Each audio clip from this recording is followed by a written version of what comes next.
Ladies and gentlemen, make Iran great again. A speech from Crown Prince Reza Pahlavi.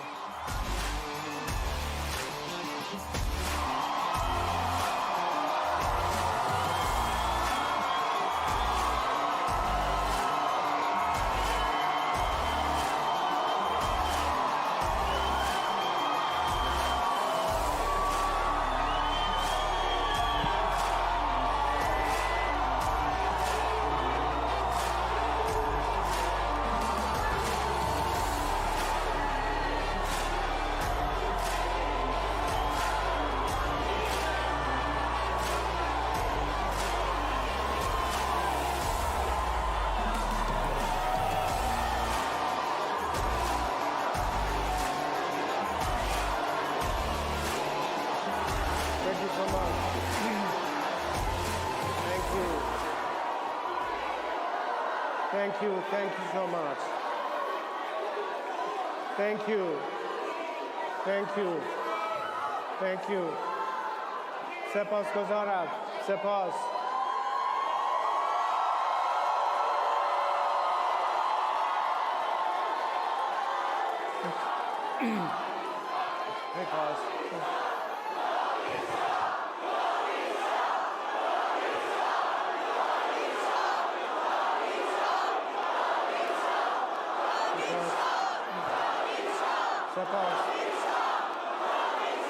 Thank you. Thank you. Thank you. Thank you so much. Thank you. Ladies and gentlemen, good morning. I had to overcome the flu the last couple of days, but I had to be here to be a voice of millions of my fellow Iranians. So I apologize in advance for my voice.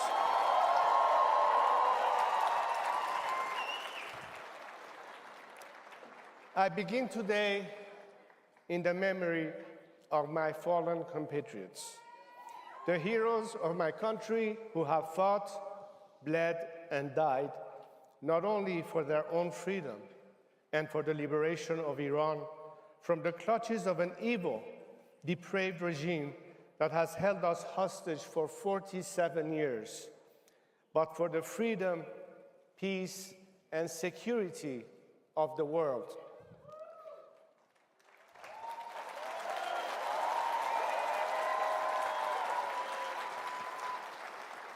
When I speak of these heroes as they come off the streets from protests or as they prepare for the final battle, they often ask me, tell the world we are not just fighting for ourselves, we are fighting for them too.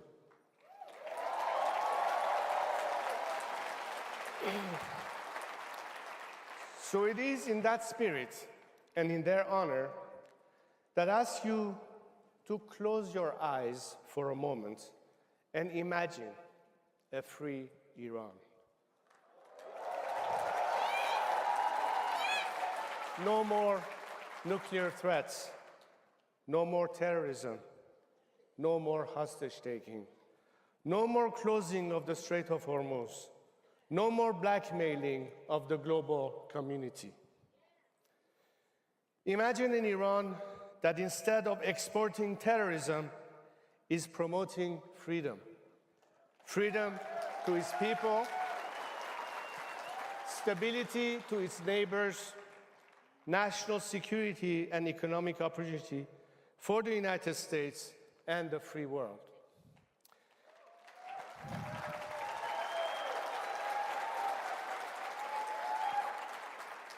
Can you imagine Iran going from death to America to God bless America?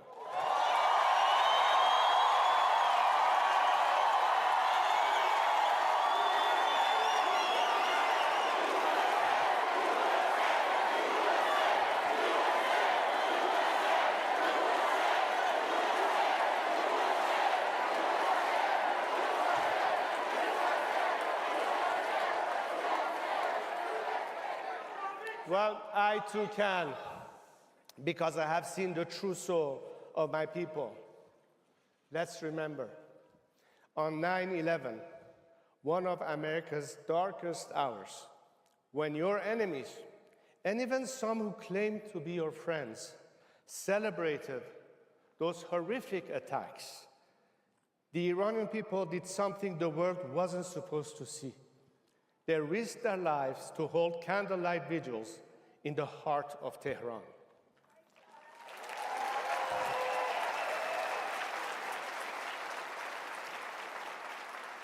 They didn't do it for a camera.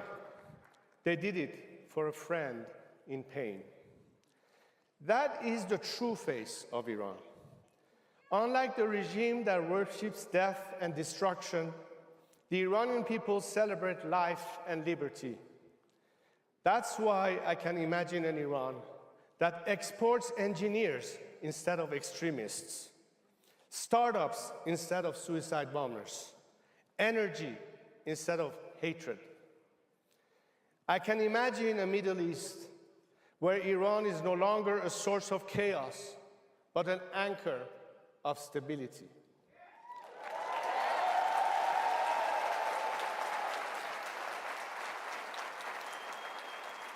An Iran that does not fear its people, doesn't threaten its neighbors, doesn't isolate itself from the world. Imagining this is not difficult, because this is exactly what Iran once was and what it can be again.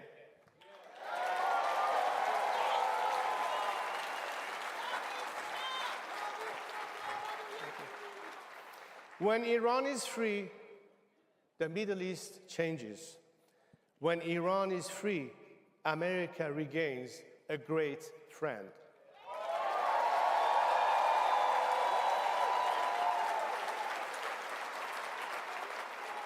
A free Iran represents the single largest untapped economic opportunity of the 21st century. A nation of 93 million people, highly educated, entrepreneurial, and pro-West, finally unleashed. Over the next decade alone, a strategic US-Iran partnership could generate more than $1 trillion for the American economy.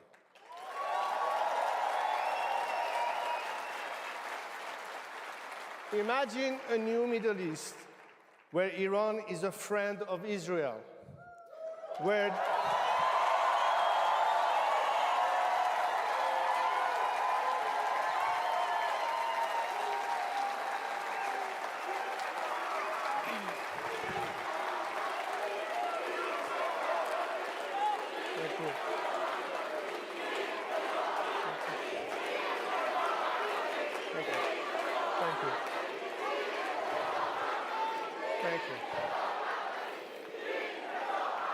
Thank you. Thank you. Thank you. Thank you so much. Where the Abraham Accords are extended into the Cyrus Accord. Named for Cyrus the Great, the Iranian king who issued the first Charter of Human Rights and whose vision of religious tolerance inspired Thomas Jefferson. Today, the Islamic Republic tramples upon Iran's millennia-old legacy of tolerance for religious minorities and wages war on them. In a country with the fastest rate of growth of Christianity in the world, the regime,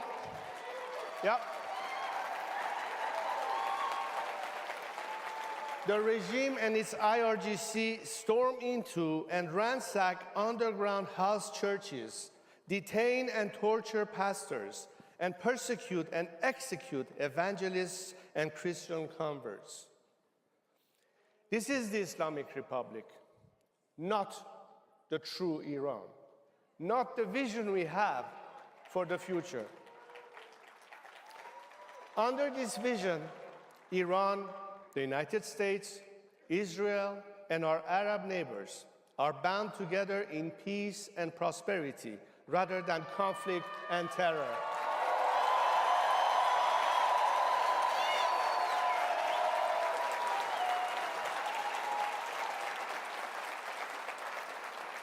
A Middle East where we will be able to handle our own affairs and manage our own backyard.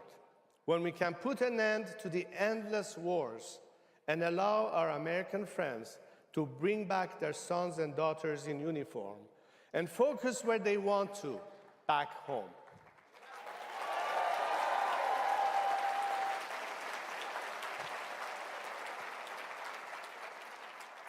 A free Iran is not a fantasy. A free Iran is within reach right now. But as we all know, freedom never comes free. My compatriots have shown this. They are not asking for a handout, and they do not expect their freedom to be handed to them on a silver platter. The Iranian people have already paid an unimaginable price for their liberty. In January of this year, I called on my compatriots to go out and protest against a regime that has oppressed them for 47 years. Millions of them responded, igniting the largest wave of protests in Iran's modern history, sweeping every single one of our 31 provinces. On January 8th at 8 o'clock, they took their lives in their own hands and took to the streets to fight against the occupying regime. At that exact moment, Khamenei, Larijani, Ghalibaf, and the rest of their mafia shut off the internet. Under the cover of darkness, and with a depravity that shocked the world, they massacred more than 40,000 Iranians and injured over 300,000. They did not stop their terror on the streets. Wounded protesters were hunted down in hospital beds and shot in cold blood. Men and women were raped in secret prisons. Even nurses, ambulance medics, and doctors who dared to help protesters were tortured, raped, and killed. Families were forced to search through thousands of unmarked body bags, and the regime even charged grieving parents for the bullets used to kill their own children. To this day, mothers still search for their sons, and daughters still ask where their fathers will come home. To this day, 29 days to be exact, Iranians have been cut off from the world with almost no access to the internet. Fearful of my courageous compatriots, Khamenei Jr. and his cabal of criminals have dragged Iran from the 21st century to the dark ages. They are afraid that when they do, the world will again see the defiant will of a nation united and determined to topple it. Life can never go back to normal. There is a sea of blood between the people and the regime. After all the massacres, after all they have sacrificed, they will never agree to swap one tyrant for another.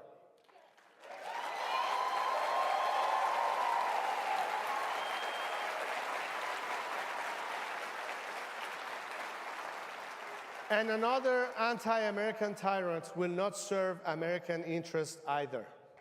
The only thing that the remnants of this regime can be relied on to do is to buy time, to cheat, and to steal. They will never be honest or true partners for peace. President Trump was right when he said, we don't want to come back every 2 years. But if a faction of the regime is left in power, that is exactly what will happen. It will buy time. It will pretend to negotiate. And then it will return to its old jihadist ways of threatening America, its security, and its interests.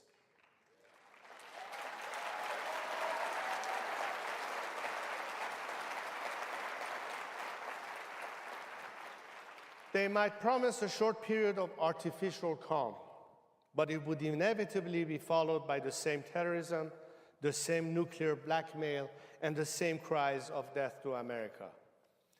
Because the truth is simple. The Islamic Republic cannot reform itself.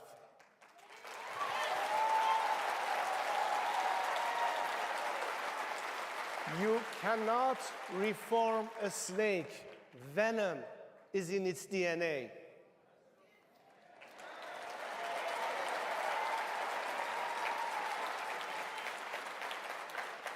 This extends to the corrupt and brutal thugs of the IRGC, because the IRGC is not Iran's national army. Indeed, it does not even have the word Iran in its name. It is the Islamic Revolutionary Guard Corps. It serves its own poisonous ideology of terror and not Iran's national interests. So it can certainly never be a partner to serve America's interests.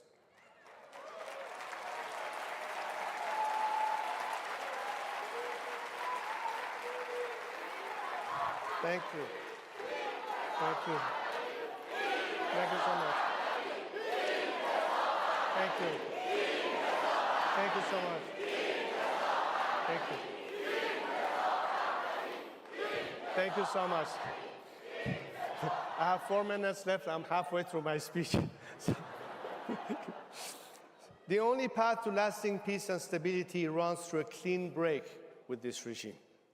For the first time in 47 years, President Trump's strategy has given us a real chance to achieve that outcome. For decades, every American president since Jimmy Carter chose to try to manage this looming threat rather than resolve it. Each of them has failed. They have only made the problem worse. The result has been more dead Iranians and more dead Americans. So the mullahs operated on the assumption that America didn't have the stomach to confront them decisively. That assumption began to collapse when President Trump ordered the strike on Qasem Soleimani.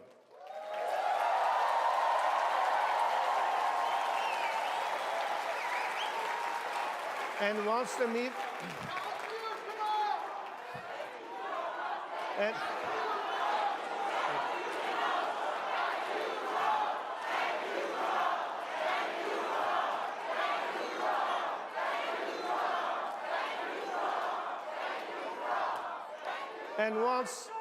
And once the myth of the regime's invisibility was shattered, possibilities began to move in a different direction. Operation Midnight Hammer and Epic Fury have done something extraordinary. The killing of Khamenei and many of his henchmen, the destruction of more than 80% of the regime's ballistic missile arsenal, and the obliteration of the nuclear sites have leveled the playing field. This did not happen by accident. It happened because of President Trump's resolve and the courage of American troops.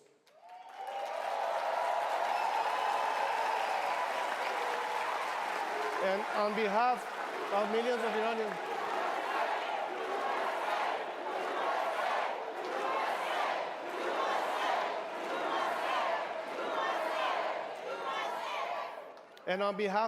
of Iranians, we thank them. Their sacrifice was not in vain. For the first time in nearly half a century, the Iranian people have a fighting chance to end this regime of terror and chaos. The regime's repressive machine has been degraded, its terror network cut off, and its leadership decimated. But for this all to be worth it, the sacrifices of both Americans and Iranians, for the goodwill between our two people, which you see on vibrant display here today, to continue, we must finish the job. This regime in its entirety must go.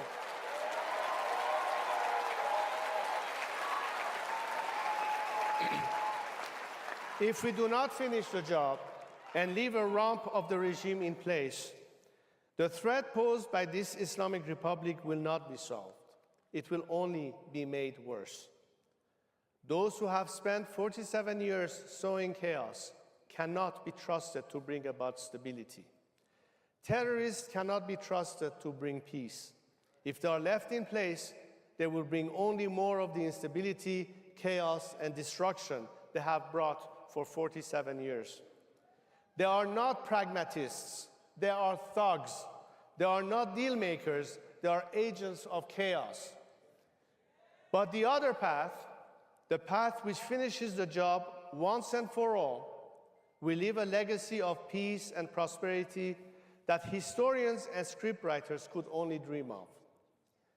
That legacy will belong to the heroic people of Iran and to the only president of the United States who had the courage and the character to see this mission through.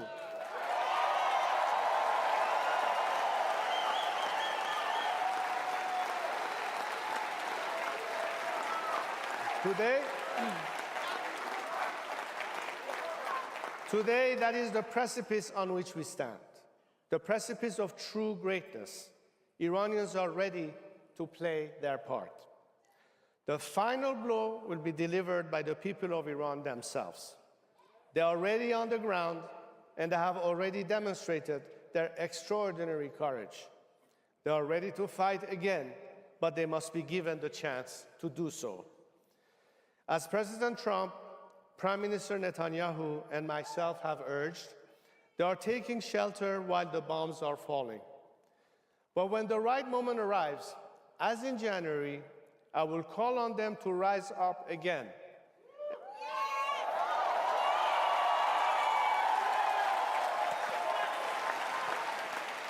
And when they do, I have no doubt they will put an end to the dark chapter of the Islamic Republic once and for all, and reclaim their homeland, their dignity, and their future.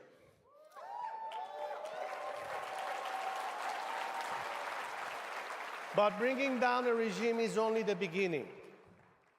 What matters next is whether the nation can unite around a leader with broad legitimacy. Across Iran and throughout the diaspora, millions of Iranians have called on me to lead the transition to democracy.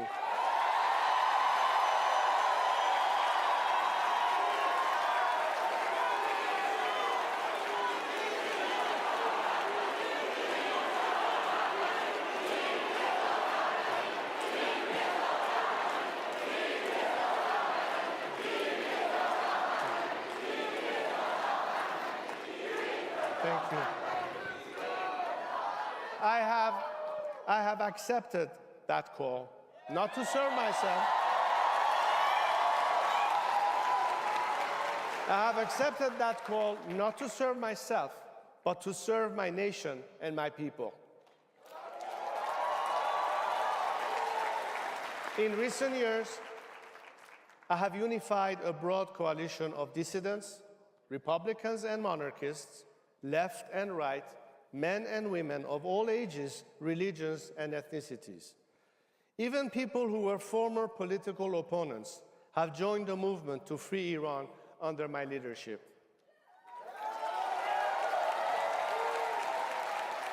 Equally important, Iran's armed forces and bureaucracy will follow me. Thousands of the regime's military officials, some very senior, have signed their readiness to join me through a digital defection platform my team established several months ago. Many of these officials have refused to obey the orders to kill civilians during the January uprising. That's why the IRGC had to import thugs from Afghanistan, Iraq, and Lebanon to do the dirty work. With my leadership, they and others who don't have blood on their hands will play a role in stabilizing the country during the transition.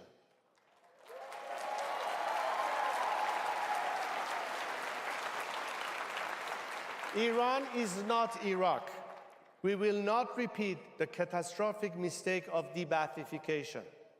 There will be no dissolution of bureaucratic institutions, no power vacuum, no chaos.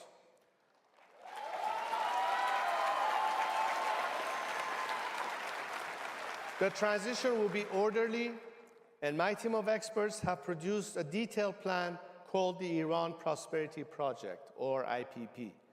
This is a roadmap for national recovery, including the first 100 days after the regime's collapse and the long-term reconstruction and stabilization of our country. What we ask of America now is simple: stay the course. Do not throw this crumbling regime a lifeline. Pave the way for the Iranian people to finish the job.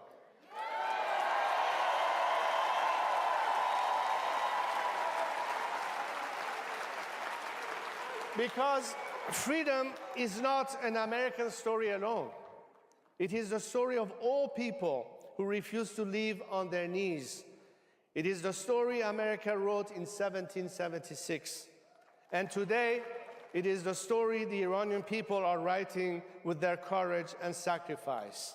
We prefer to die standing than to live kneeling.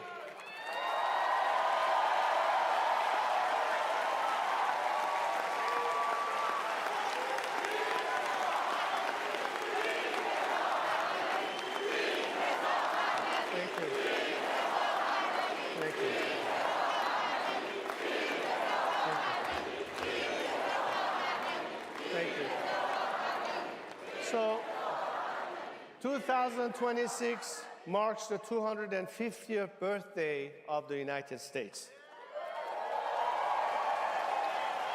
It is my hope and my belief that history will also remember 2026 as the year of Iran's rebirth.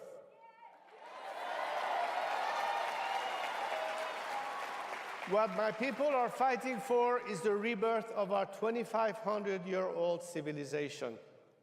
When the black page of the illegitimate Islamic regime is turned, that is the transition and heritage to which Iran will return.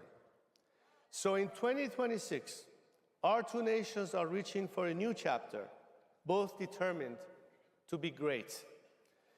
President Trump rightly observed that the Iranian people are the Iranian regime's longest suffering victims.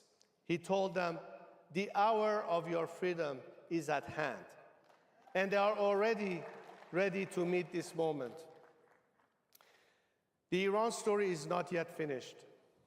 Great civilizations outlast even the most vicious occupiers.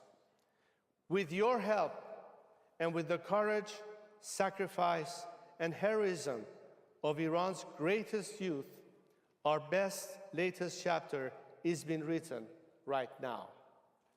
When it is done, a free and democratic Iran will stand alongside the United States as a partner, an ally, and a friend.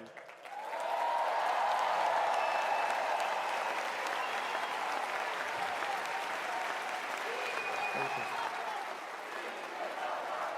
President Trump,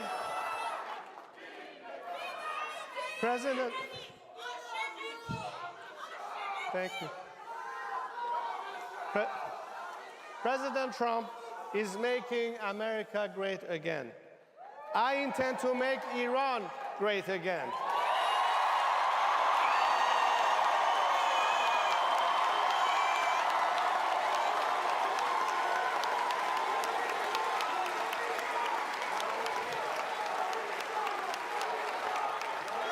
So, together with my brave compatriots, that is exactly what we will do. Thank you. God bless America and lovely Iran.